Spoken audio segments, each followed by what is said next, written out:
What's going on, everyone, and welcome back to the NerdWide podcast. I'm your host, Tyler Haynes, with my favorite co-host, Chris Rivers. How's it going, Tyler? It's going well. We should have recorded last night. Was not feeling well again. I don't know what it is. It might be allergies or something that this little rugrat of mine is bringing home from daycare. That's just for some reason infecting me and me only. But I'm feeling back to normal this Yeah, morning, so hopefully we'll ride out the rest of the day feeling great. But Chris, how are you? doing all right. I've got to head back to work later tonight, so eh, Fine. it's nice to have a job, but Right. It's nice to have time off. yeah, Or more time exactly, off, rather. exactly.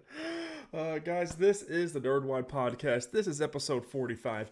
If you enjoy what you see, make sure you go to YouTube or your podcasting service of your choice and let us know what you think. Give us some good reviews and some thumbs up if you're on YouTube.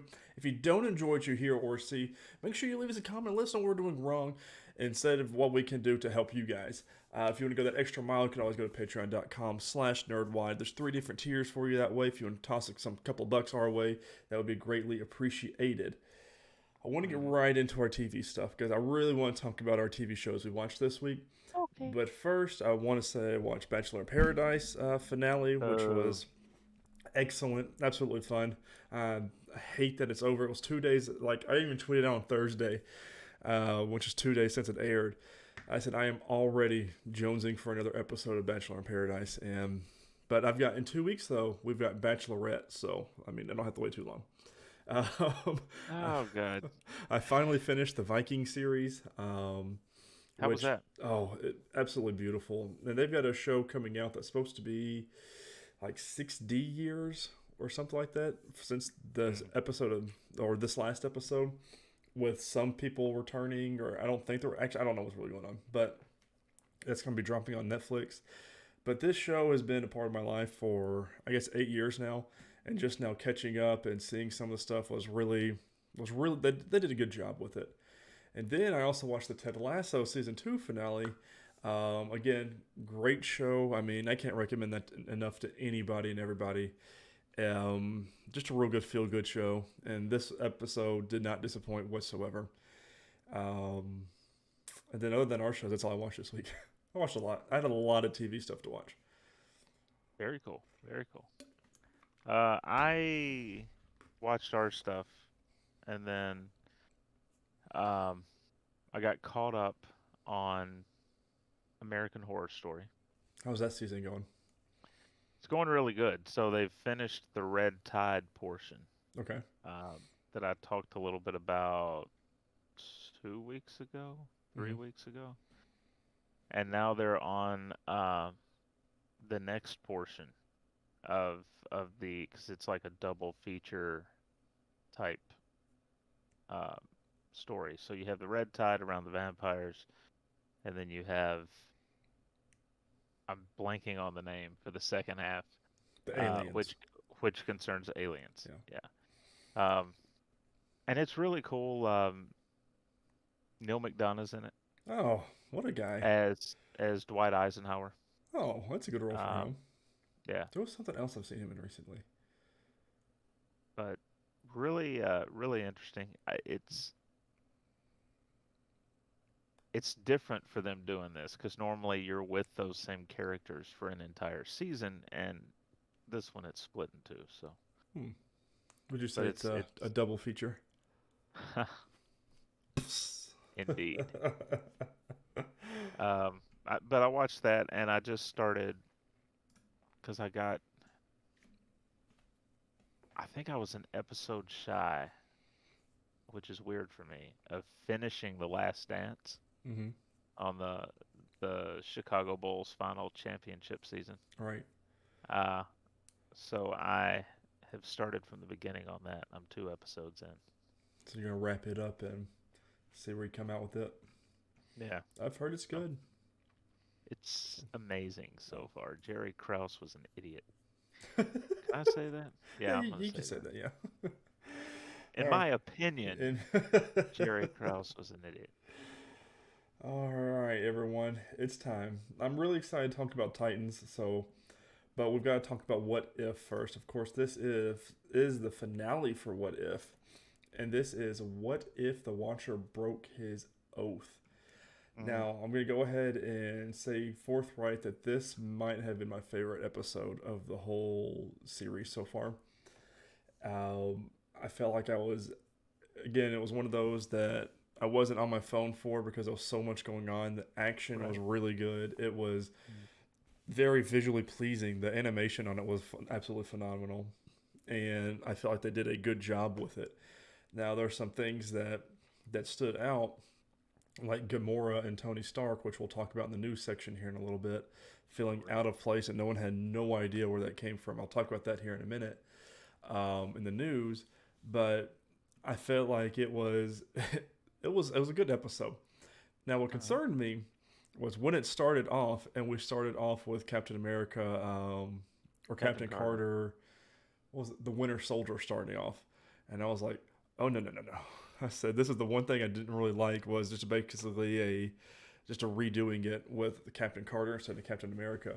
But the Watcher quickly saved us from that and plucked her out of her universe and started plucking everybody else out of their universe. And I thought that was really well done. Um, the evil Doctor Strange realizing he's evil or was evil, and him basically being the hero and the most badass of this episode, and Right. him saving everything was so cool. The armor that he gave literally everybody was awesome, very well used, and I just thought it was fun. Of course, majority of everybody voicing their characters except for Shuri, Gamora, Peter Quill, T'Challa, not T'Challa, Natasha Romanoff, and Tony Stark. Everyone else played who they were, but Right. and this was officially Chadwick Boseman's very last role. Yeah. What? So leading up to the T'Challa episode Mm-hmm. as Star Lord, we were told that that was his last work he did Right. for them, and I guess that was their way of not tipping their hand that he was going to be appearing in these other Yeah. episodes. But yeah, he just keeps popping up, and I'm Mm-hmm. every time he does, I'm listening to the voice and going, okay, is that still Yeah. Chadwick Boseman? And I got some Is that news with still it him? as well with him. So. Um, but we had the we had the sisterhood, of course, between Natasha and Peggy. Mm-hmm. Um, Loved that. yeah, that was a nice touch. And then you know the I know you got a news bit on it, but I loved the bit where the Watcher goes to select Gamora, Mm-hmm. and Tony just assumes Yeah, like it just he's starts gonna be, talking. and he's like, "Not you, Stark." Right. Well, yeah. Um, but it was the final battle. Really, really That was was so well done. cool. That was well done. And they answered that question because when it aired on Wednesday, I didn't watch it until Saturday. But when it aired Hmm. on Wednesday, people were bringing up the question. Well, in Loki, they brought up you can't use the Infinity Stones in other multiverses, in other universes, and that's why like they were just in the drawer and as paperweights throughout the timeline. And I was like, well, so how does that work with Ultron crossing and things like that? Well, he didn't really cross multiverses. He was just going through different worlds in the last episode, and in this episode, he still uses powers in the multiverse headquarters. I guess I really don't know what to say. Like in between the multiverses, Right. where the Watcher Where the sits. Watcher, yeah. Yeah. So, and which kind of answered my questions for that. But how are you? What is your hype levels for a season two of this? Are you excited for a season two? Could you? Are you okay with waiting? Stuff like that. I'm okay with waiting. I would prefer them get, especially for the people that they still have working relationships with. I would prefer those people to voice the Mm-hmm. characters that they play. It does take me out of it a little bit, Yeah. uh, because I'm so used to Robert Downey Jr. as Tony Stark. Right. And so when there's a representation of him on screen and someone else's voice comes out of his mouth, it's like, okay, we're doing that. I think I would enjoy this season more if I went back and watched it and binged it, Mm-hmm. knowing what they're working toward. and watching for other little things that I may have missed. Um, so a season two is not it's not something that I would say, just don't do it. Right. Um, I'm perfectly content for a season two. What story are they going to do though? Right. Where do you Are mean? they going to Where do you go from are here? they yeah, are they going to be able to pull in cuz a couple of the most popular what if books revolve around Spider-Man. Mm-hmm. So, And you can't use him. right. Well, I mean, they used him for that one episode, but it wasn't Tom Holland, and it was a different Spidey suit too, if you notice, so because they Right. can't use the super, certain suits. So, Yeah. So they need to get that figured out. yeah, they've needed to have Spider-Man figured out, but Yeah. it's. I mean, I'm not particularly excited for season two. I mean, I know this whole season I haven't really enjoyed this show that much. Now with the finale, I thought it was very like this. The animations and the like you were talking about the ending fight scene is probably one of the best things in this whole series.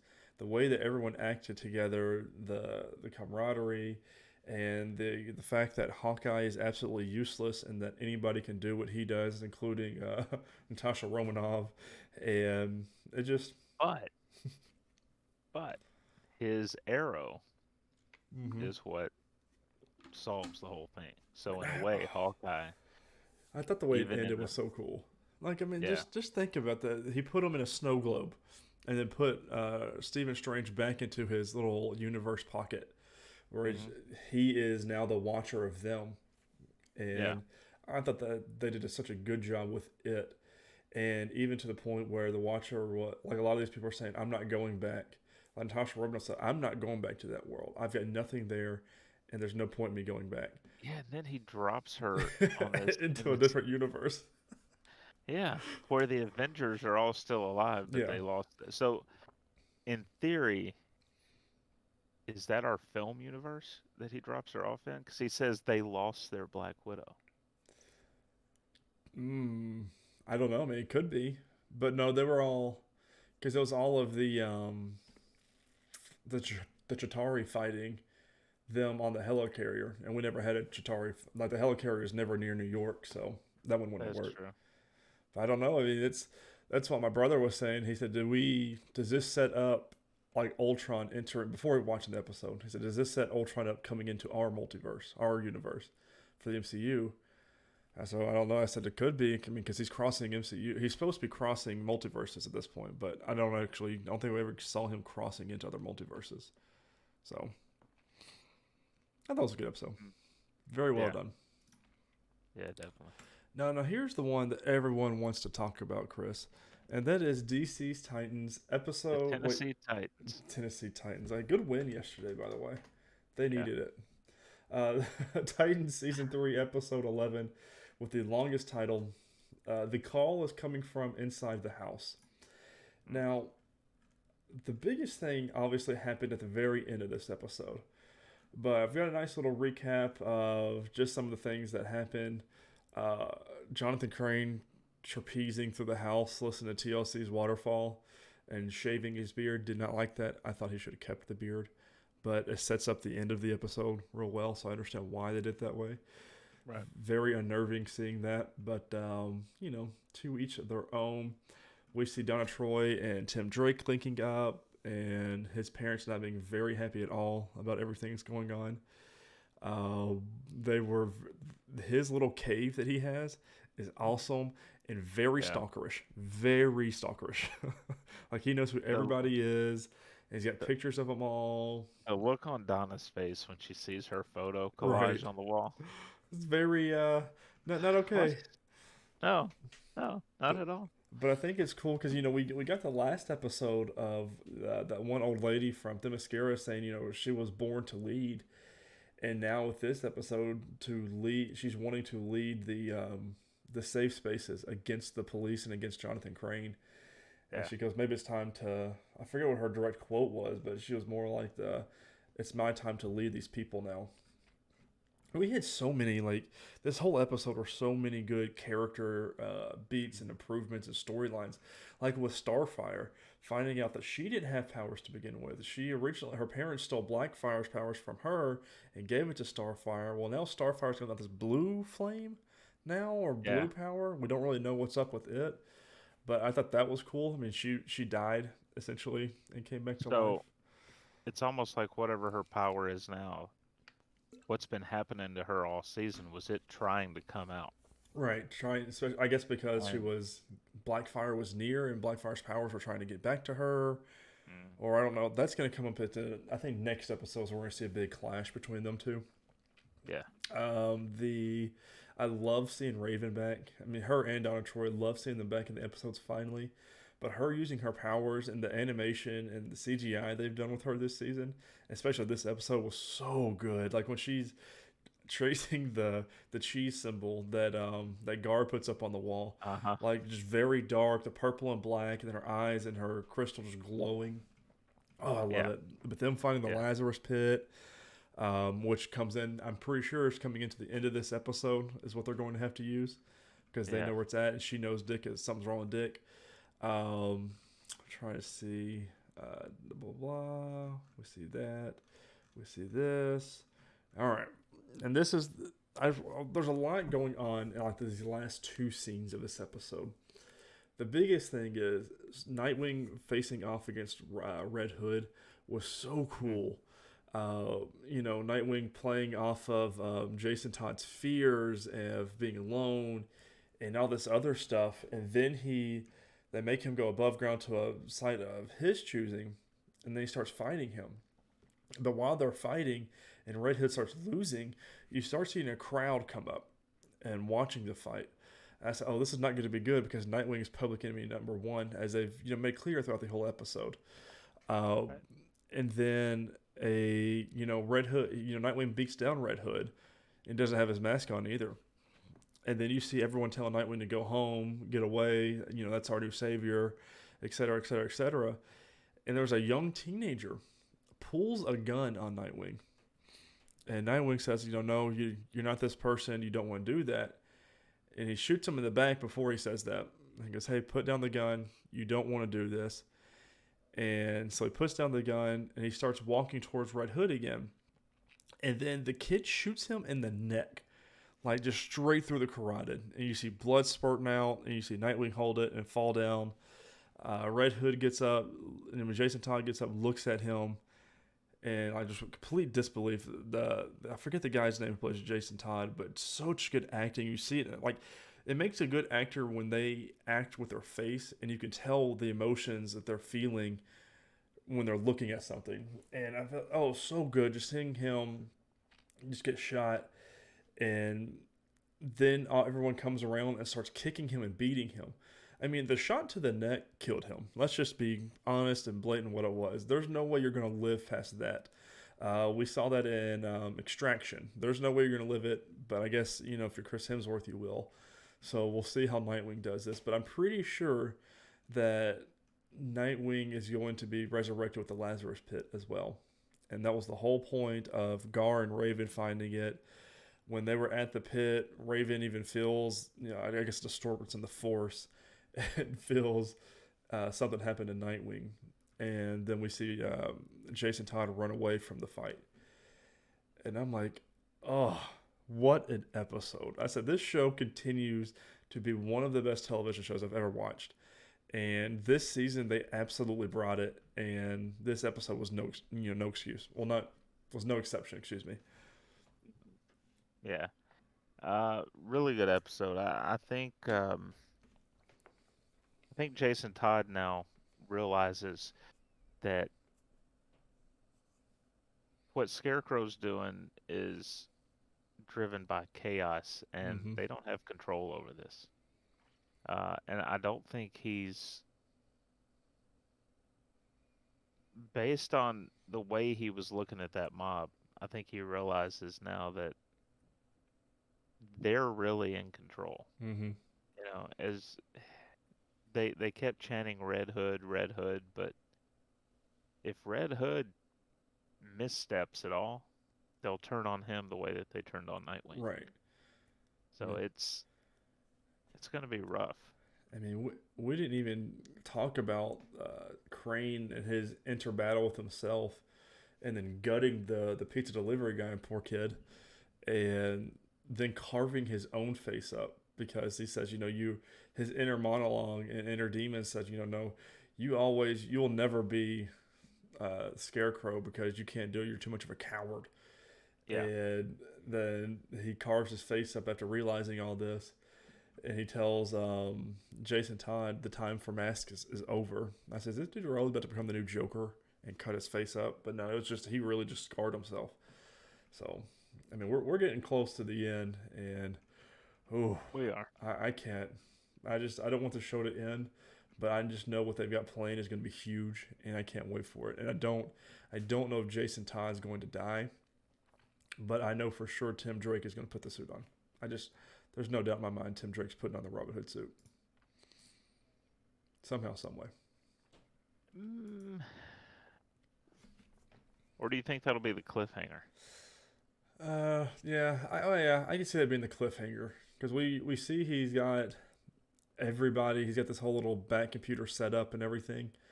So Yeah. I'm curious to see, what happens to his parents. Because I'm pretty sure his parents are dead. He gets shot and killed in the comics, but I don't know. His cousin is clearly in some sort of gang and knows what's going on when nobody else knows what's going on. So Yeah, it's gonna be a weird thing to that play was into. interesting. And Chris, let me tell you something else that is interesting. That is our Doom Patrol Season 3, Episode 5, Dada Patrol. Of course, this one, we're introduced to a lot of new characters for this. They go into the forest. What's her name? Laura Sisterhood of the DeMille. Dada. No. Laura DeMille calls a team meeting right at the beginning, and you can't call a team meeting. We don't know who you are. You're not a part of this team, but they keep going with it. And this was a fun episode, and Doom Patrol is always fun. And we're battling with our inner demons again, but we're introduced to a lot of people of the Sisterhood of Dada. Like, is that lady is she the head of it? Is that what we're thinking? The one that's talking to Candy shop. Jane? I was trying to think. I'm trying to get to her name. Yeah, I think that's what you're left to believe. Right. Is um Shelly is her name. she wanted her own place that she could retreat to, so she created this. Right. This And fog. it's a candy shop. Mm-hmm. It looked really good too. I'm gonna be honest with you. It did, yeah. I was like, hey, she had her sights on more than candy though. She Mm-hmm. was coming on to Jane pretty heavy. And that's gonna play into a lot of it. We see the rest of the underground rebelling against Jane, saying this is not what she Yeah, wants. But it is what Kay wants. Kay is saying, "Hey, this is what I want to do," but everyone else is like, "Nope, you don't get a choice in the matter." That's just yeah. They won't even let her have new shoes. right. And why not? Jane was like, "Yeah, I'll go get you some new shoes. That's not a big deal." I think it's because Kay wants to take over and get the shoes, but I think it's in their minds though that it is if Kay takes over, she'll realize she doesn't need the rest of them. She can live this life. She doesn't need Jane. She doesn't need all these other personas, which I would keep because I got superpowers. But to each their own. Yeah, yeah. Uh, Good point. we see, Hammerhead especially. yeah, Hammerhead. yeah. Hammerhead is not happy. I don't think No. she's ever happy to be honest, but she was not happy this episode. Right. We see Cliff high, just tripping balls this whole episode because he took so much Parkinson's medicine, which I don't think that's Like half how a that would bottle. work. But I don't really know how. Because his brain would be fried if he's especially just the pills don't digest. So I don't understand how the writers were doing this episid because they did a funnel Yeah, I directly into don't. his brain.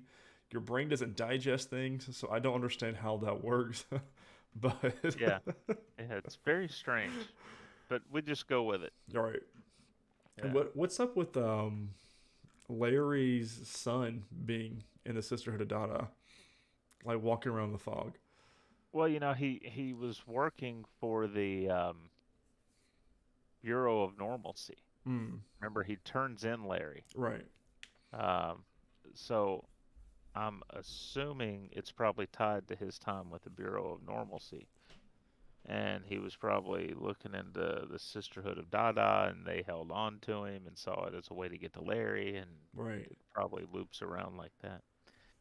That was But because now he's back at the mansion with them, yeah, and we saw the Japanese girl talking to Cliff. We saw the bike man Lloyd. I don't know what else do you want to call this guy that had two bicycle wheels on his trying to back. think of what did they call him in the because each episode this season they're doing like a little bit on the episode, and they referred to him by name, but I can't remember what it was Mm, offhand. I know the. Um, No, I don't have anything. Let's recap that. Rudy didn't have anything about his name. don't forget Larry's neck zit. Yeah, his next. Everyone else was noticing, and it glowed at the end of this episode. Do you see it glowing Yeah, blue like his negative yeah. spirit? So Uh-huh. I don't know what's going on with that. What if there's a an infant version of a negative spirit inside of him that See, is that's why I growing? said, is he pregnant? And It could even it could be. we started this episode with Rita like examining him, and I said, nope, I don't. There's nothing on you. I can't find anything. But then we And see it then glowing at the episode. well then at Oh, it first, went to right his after head. she tells him that, yeah, it's Yeah. moving around under the bandages on his It's so weird. The like, show, what I the love hell? it. And then Rita and DeMille talking and getting closer and everything, and then Rita saying she is a time traveler and jumps into the time travel machine and leaves. Yeah. So curious to see where that plays out, but I enjoy Yeah, this episode. 'cause I don't I don't fully believe that she's a time traveler. I No, think there's I don't. There's something going on, and I don't know if that's really her in that movie, mm, but I don't think she's this time traveler that she thinks she is. no. So we'll see But what happens. yeah, I mean it's I wish they could use her character and Larry more. Mm-hmm. I mean, when they go to the forest, Jane tells him to stay with the bus, and he's like, even without him, meaning the negative spirit, he said I can still help do other things. And she just kind of shoots him a look. He's like, but you're right, someone needs to stay with the bus. So Yeah, I'm ready for the negative spirit to come back for him. And yeah, he's just so funny, and I enjoy it. Like, I mean, he was my favorite character the past two seasons, and his character growth and development's been a lot of fun. Same thing with Jane. I love yeah, watching Jane. I like that she had a big, heavy episode this week too. So, yeah. I kind of wish I know that they introduced us to the physical manifestations of the other personalities, hmm but I kind of liked it more when she had to act those personalities right, out. You know what I yeah, mean? Uh, it was more fun to see her switch into a different personality hmm and do something the different. baby So doll and yeah, well, Hammerhead, just fun. yeah, especially when she was Hammerhead, I thought Yeah, she I did like really Hammerhead. well with that. Uh, let's see. Next week's gonna be a good episode for it. For some reason, it has a trailer for their episodes. Titans does not. No, no, no. Doom Patrol has behind the scenes looks. Is what that is. I wish Titans Yeah, would do that, and they might start doing that's that cool. going forward. But I want to see more behind the scenes of Titans. So I wonder if Titans didn't get to because of COVID, maybe. could be, or they didn't And think Doom. about it because Doom Patrol was shot afterwards. So it could be one of those Hmm. kind of things. Yeah, Let's get into our news. We got a lot to talk about TV wise. Number one, Midnight Mass and the Haunting of Bly Manor director is making an Edgar Allan Poe series for Netflix. I am I'm super in. stoked about this. Right. Yeah, I'm going to Hollywood Reporter by James Hibbert for this one. After previously scaring viewers with The Haunting of Hill House, The Haunting of Bly Manor, and his current sensation, Midnight Mass, writer and director Flanagan is set to take on Edgar Allan Poe. Netflix has greenlit The Fall of the House of Usher, based on Poe's 1839 short story about an isolated country manor full of secrets, death, and madness. The limited series will consist of 8 episodes. There's no casting or official description available at this time, but Netflix notes that this series will be based on multiple works by Poe. So apparently it's not just the tale of Usher that's included here. Flanagan will produce along with his Intrepid Pictures partner Trevor Macy. Flanagan and Michael Famignori, I butchered that episode, will each direct 4 episodes. Hmm. I am so excited for this. I mean, I've got a book of Edgar Allan Poe's work. It's like right Uh, there on my shelf. So I mean, it's a huge thing. And he's I, I wonder. go ahead.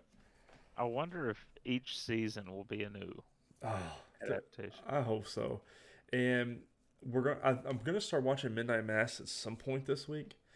Hmm. I need to finish Lucifer off first. I've heard it's not. It's more of a psychological horror than it is like a ghosty horror like his previous movies have been. So I want to try and start watching it, but if I get too creeped out, I'm not going to. So just Is fair it warning. I mean, from the name, you would think it was like a religious horror. It's very religious. So So I wonder if it's gonna have a lot of demons and. yeah, so it's they say it's more psychological and thriller esque, but it is a horror. So and they say it's a real good horror. So there's everybody on my Twitter is talking about it. It could be because I follow Rahul Kohli, who plays the sheriff in it, and I love him as an actor. So it could be it, but I'm curious to see. I mean, I am gonna watch it at some point, hopefully before Halloween. Mm. We teased this a little bit earlier. Marvel Studios was planning a Star-Lord T'Challa spin-off series off of What If. I'm going to comicbook.com by our buddy Charlie Ridgely for this one. The second, let's see. While speaking to Variety after the release of the What If Season 1 finale, director Brian Andrews talked about working with Boseman on the new version of T'Challa. He said that Boseman had recorded all of his parts for Season 1 prior to his passing last year, but that a spin-off series focusing on the Star-Lord character was actually in the works. Oh, there we go. Sorry, I lost my screen. Quote, Chadwick had recorded his Star-Lord T'Challa stuff early, but we had those later episodes that he appeared in sporadically, and it was a long stretch before we got him again, Andrews explained. And it was not long after the final recording that he passed, I think maybe just a few months or just a month. None of us knew anything, obviously, but we got him in time to have everything for Season 1. I think he was also trying to make an effort because T'Challa was so important to him. And also, this new version of Star-Lord T'Challa was so important to him, he dug it. I don't know if he knew this, but there was planning to have a Star-Lord T'Challa spin-off into his own show with the universe and crew. We were all very excited.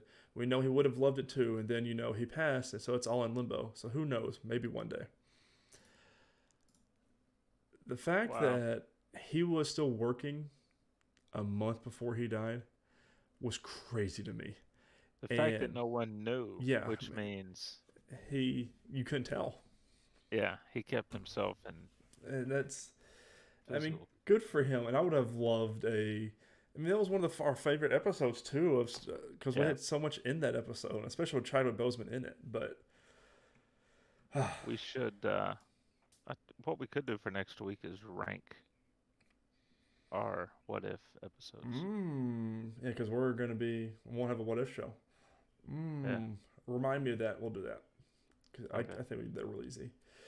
Speaking of more what if, there was a Gamora centered episode that got pushed to season 2 due to COVID. And this explains a lot because we see the Watcher pluck Gamora out of that universe, and everyone was like, where did that come from? So this was Yeah. during the same interview. Um, let's see. Let's see where I want to start here. So Gamora's appearance in the episode was somewhat confused and frustrated fans, as it had been the first time seeing her factored into What If. But according to the EP and head writer AC Bradley, we'll get to see the story of how she became the destroyer of Thanos. Uh, we definitely will, Bradley. So, when asked if we'll see more of Gamora, what happened with the Gamora episode that was originally supposed to be early on in the season, a Tony and Gamora centric episode? However, due to COVID and production delays, one of our they said it twice, amazing animation houses around the globe got hit pretty hard by the pandemic, and we were left with two choices: push the entire season to later this year, or just push the one episode to season 2. We made this choice to push that episode to season 2 and hope that seeing Gamora in the finale serves as a teaser for what's to come. In season 2, it'll most likely be a little bit of a prequel. We'll see how Tony and Gamora became friends, because those two don't even interact in the main MCU universe. Given all the upheaval that we've been through in the past 2 years, pushing an episode is nothing, and we completely understand. Our animation houses have been absolutely rock stars in pulling off this show completely. I mean, I agree. So, Yeah. but I'm with everybody else. It was kind of confusing to see her, and I'm really excited though to see that version of Tony, because he's got Yeah. the because what it looks like is he was on the planet that Thor was in Ragnarok, because he's got that kind of writing and the colors and everything. So I'm really excited to see what that's about. Yeah, that'll be fun. Next one here, Agatha Harkness is getting her own spin-off series, and it's at the works on Disney Yes. Plus. I'm going to Variety.com by Joe Otterson.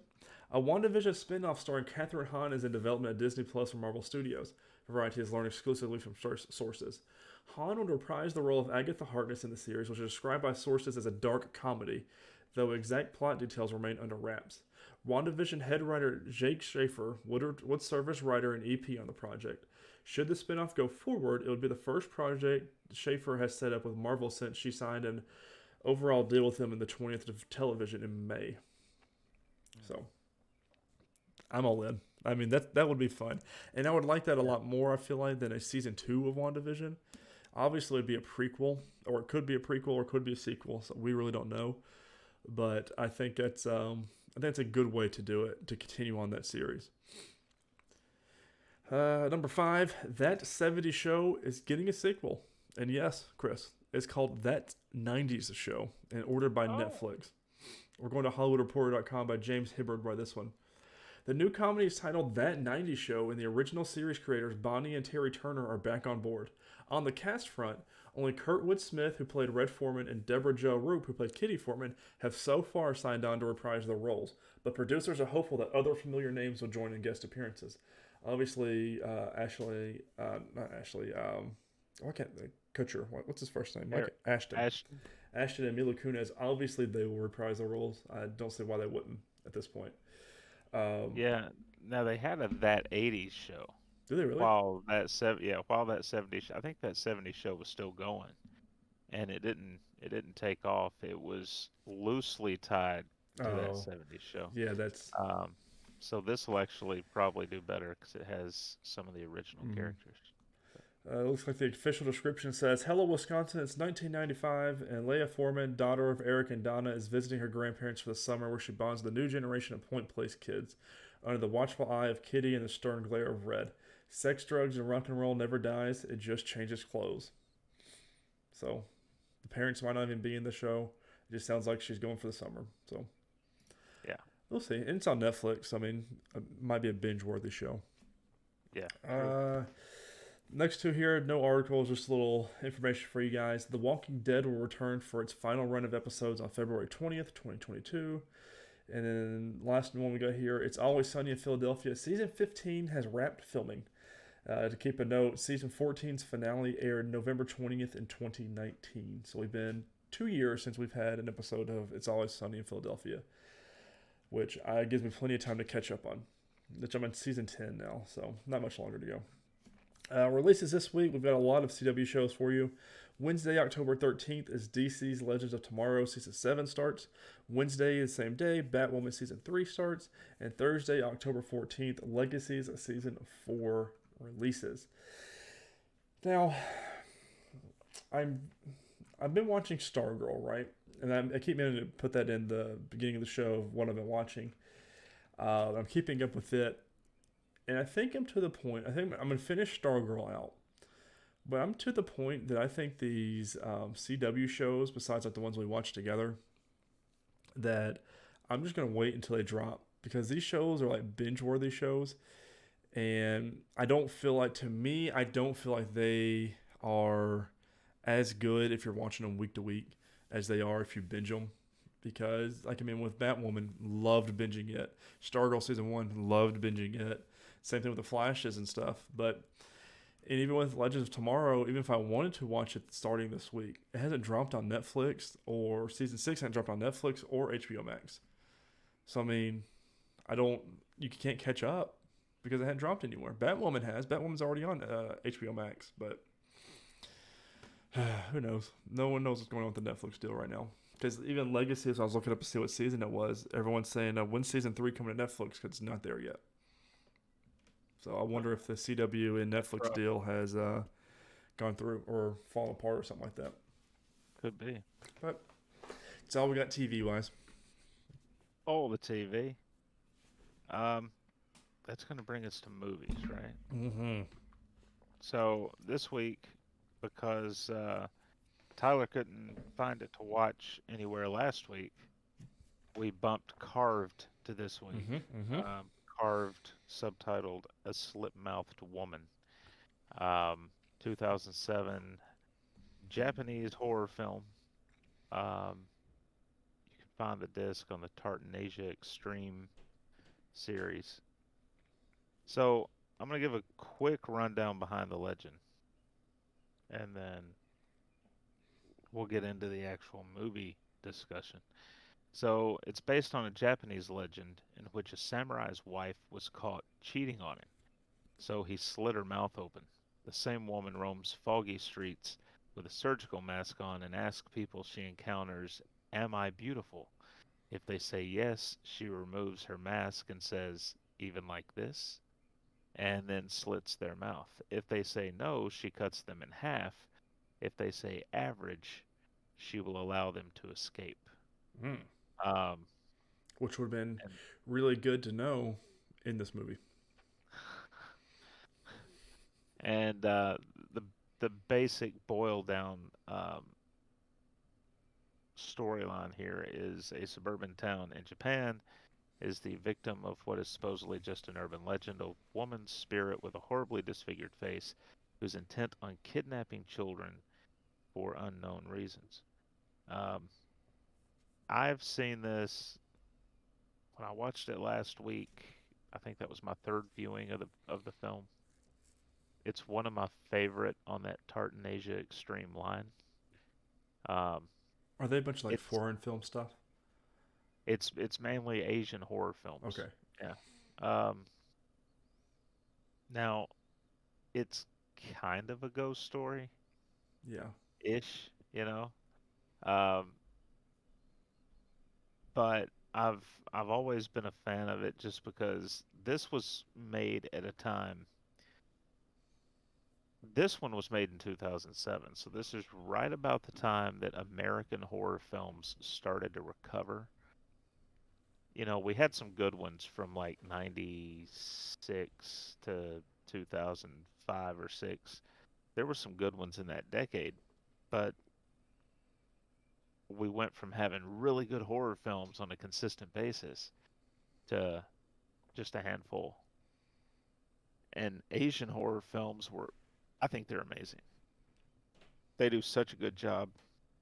Of course, Ringu was I've heard of that that's one. what the American Ring was based on, and then Ju-on is what the Grudge was based on. The American remake of that was The Grudge. So um, they've just had some really, really good movies. The effects in this, when she takes the mask off and you see her, Mm-hmm. it looks so Gross. creepy. So creepy. But she's got like the bright blue eyes. And Right.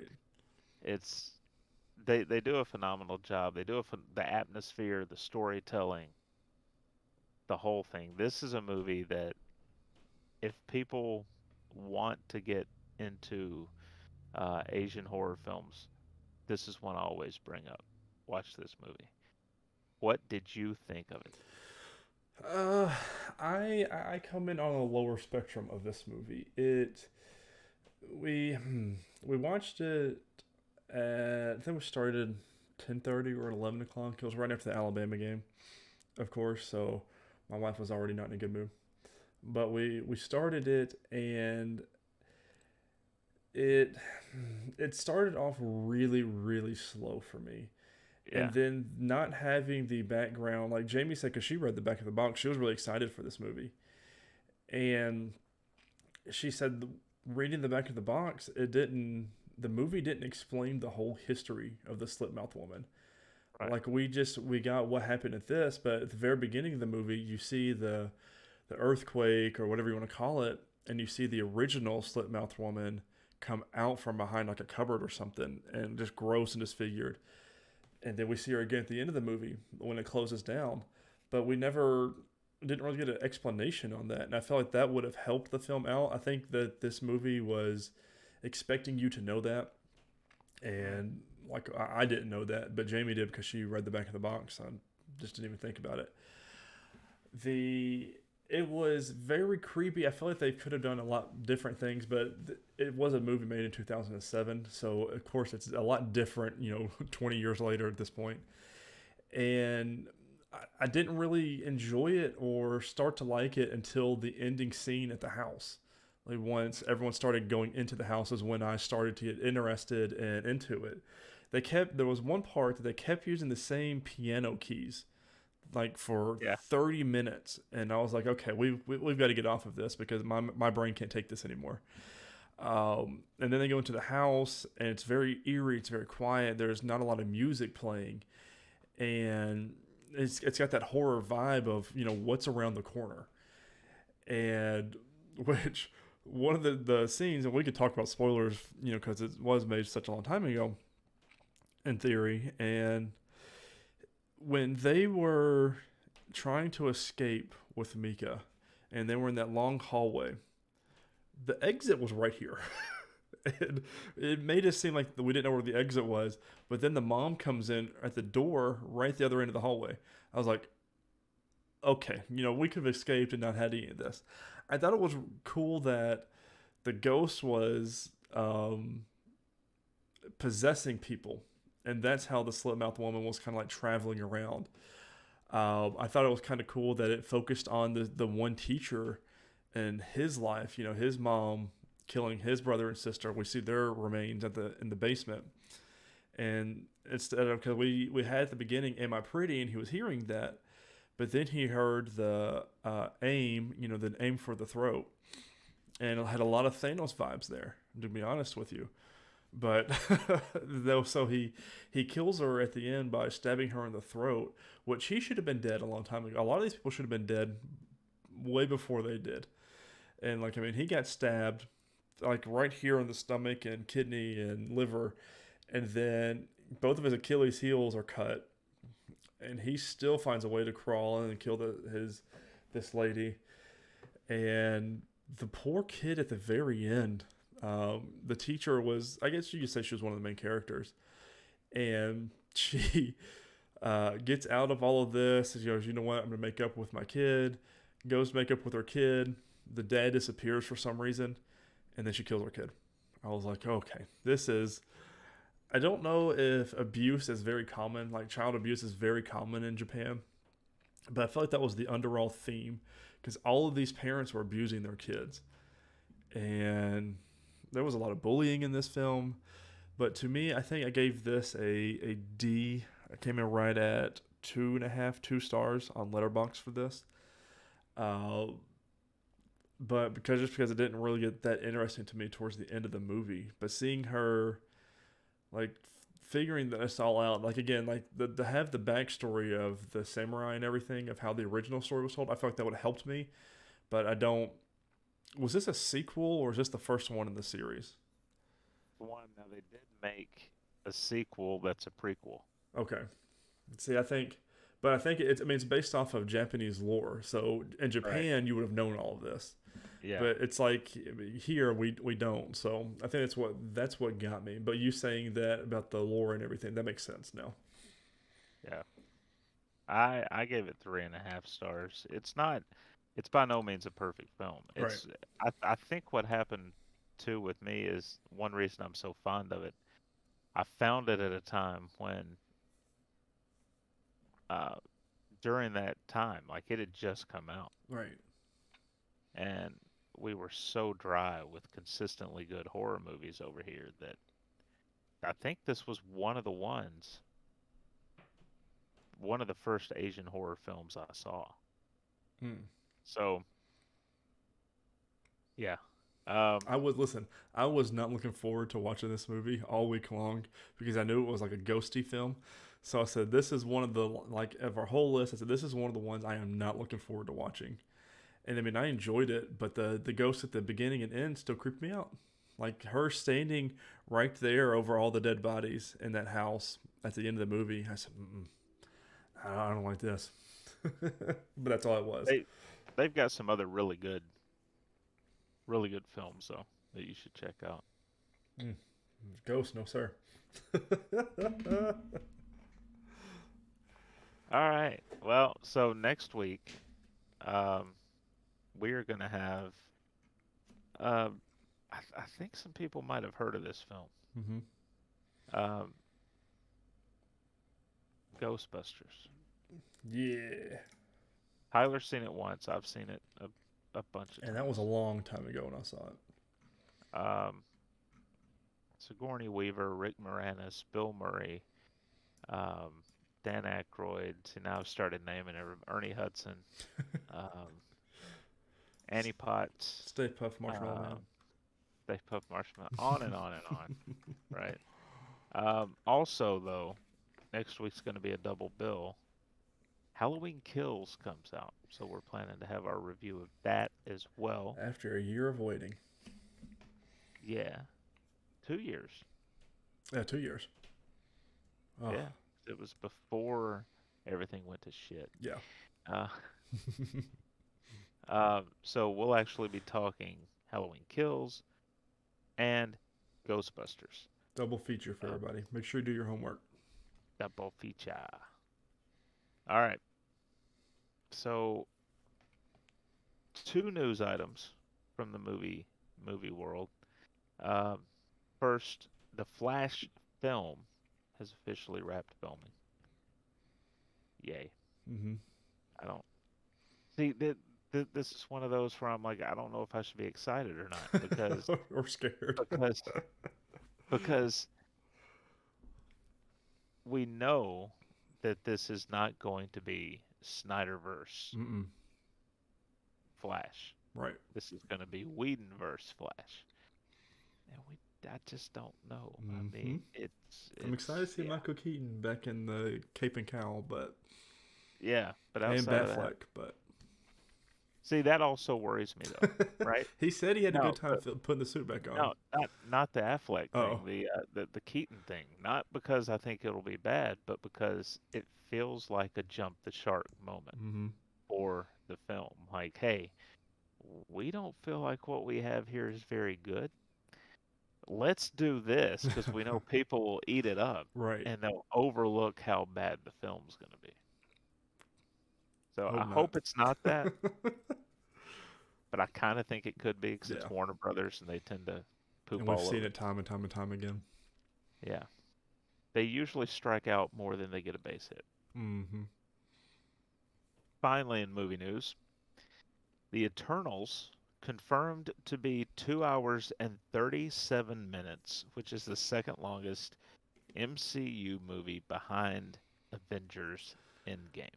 I think that's for the best because we've got what 6, 7 characters we know Uh, nothing about that we all have to have backstories for and come to I'm conclusion. I'm good with it Yeah. because I like a longer movie like this. Hmm. Um, I think some people will not be good with it. Yeah.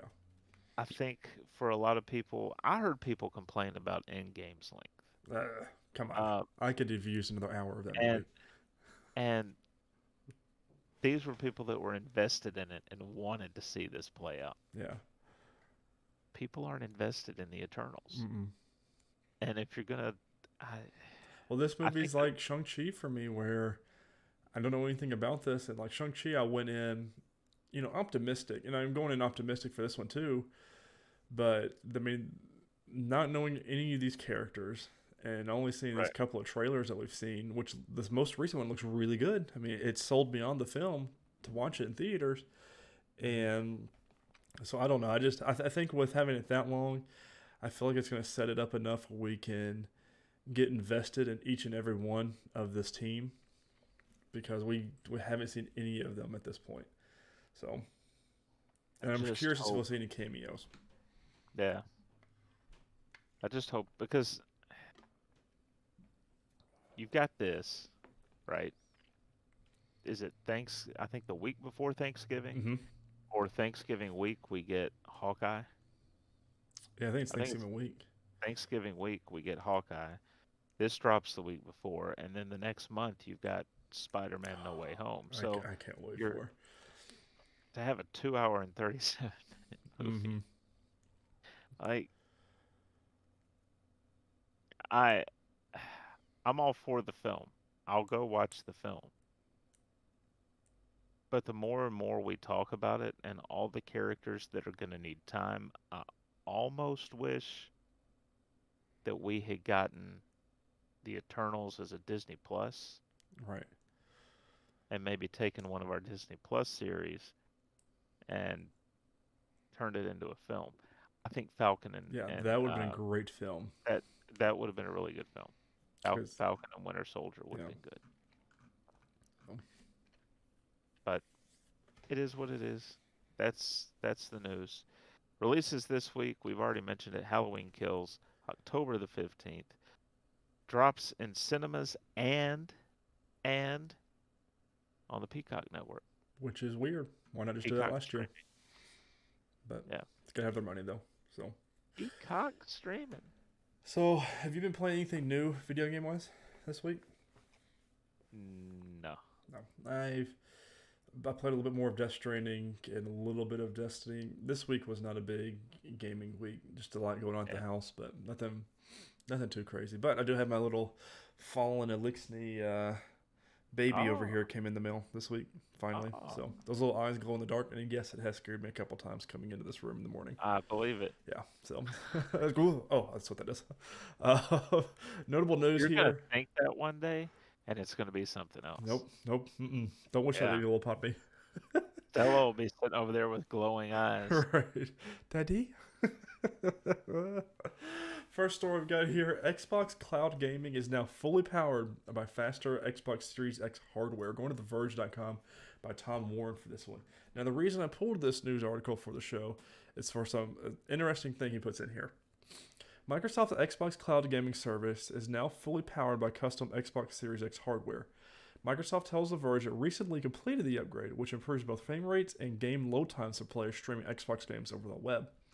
While Microsoft has moved Xbox Cloud Gaming to 1080p and 60 frames per second streams in recent months, the company has yet to unlock the full potential of the Xbox Series X hardware to deliver 4K streams. It's not clear when this will be available, but Microsoft has been moving towards delivering Xbox Cloud Gaming beyond just mobile devices and browsers. And this is where it gets interesting for me here. Microsoft is currently working on a dedicated Xbox app for TVs that will allow Xbox players to stream games without a console. Standalone streaming devices that you can plug into a TV or monitor are also planned, and it's reasonable to assume there will be further upgrades to the Xbox Cloud Gaming resolution to match this TV push. A lot of people have been wanting this, and I'm including me. Like, if we could get like a Fire Stick, but for the Xbox, for the cloud, perfect. Yeah. Like, I mean, you really wouldn't have to buy an Xbox if you're just gonna play this cloud gaming streaming services, and that's awesome to me. So yeah, I'm really excited about that in the future. Hopefully sooner rather than later, these apps come out. Because, I mean, can you imagine, like, just like if you've got a TV button, like I've got my Fire Stick thing here, you know, you got Netflix, Prime Video, and everything, have an Xbox button, tap it, and go to the cloud streaming service. So, right. Well, and with Netflix getting into gaming now. Yeah. So it makes you think. They're pushing the foundation. Next one we've got here is GTA: The Trilogy Definitive Edition has finally been announced. It's been rumored for ages now, but it's supposed to be coming later this year, and mobile in 2022. This comes with GTA 3, GTA Liberty, and GTA San Andreas. Wait, I don't think Liberty's it. Vice City. There it is. So, Vice City. A lot of people are really excited about that. And then this next one, Sora from Kingdom Hearts series is the last character to join Super Smash Bros. Ultimate. That was a very hyped stream for them to watch, and passing of an era, if you will. So, be really exciting. And then notable new releases we've got for this week: Back 4 Blood comes to everything October 12th, including Game Pass. Ori the Collection comes to Switch. Crisis Remastered Trilogy comes to everything October 15th. Demon Slayer: The Hikonami Chronicles comes to everything besides the Switch on October 15th. Everybody, that has been this week's episode of the NerdWide Podcast. Thank you all so much for watching and listening. If you enjoy what you saw, make sure you rate and review us and give us a good thumbs up on YouTube. If you don't enjoy what you see, make sure you let us know down in the comments what we can do to improve to help you guys out. Social media, you can follow the NerdWide account at nerd_wide. On Twitter, you can follow me at Ty_Haynes. And you can follow Chris at MavTN7. Facebook, you can do search nerdwide.com. You can find us there. But guys, this has been this week's episode of the NerdWide Podcast. Thank you all so much for watching and listening. And we cannot wait to show you our thoughts on Ghostbusters and finally Halloween Kills next week. Everyone have a good, safe week. Later, guys.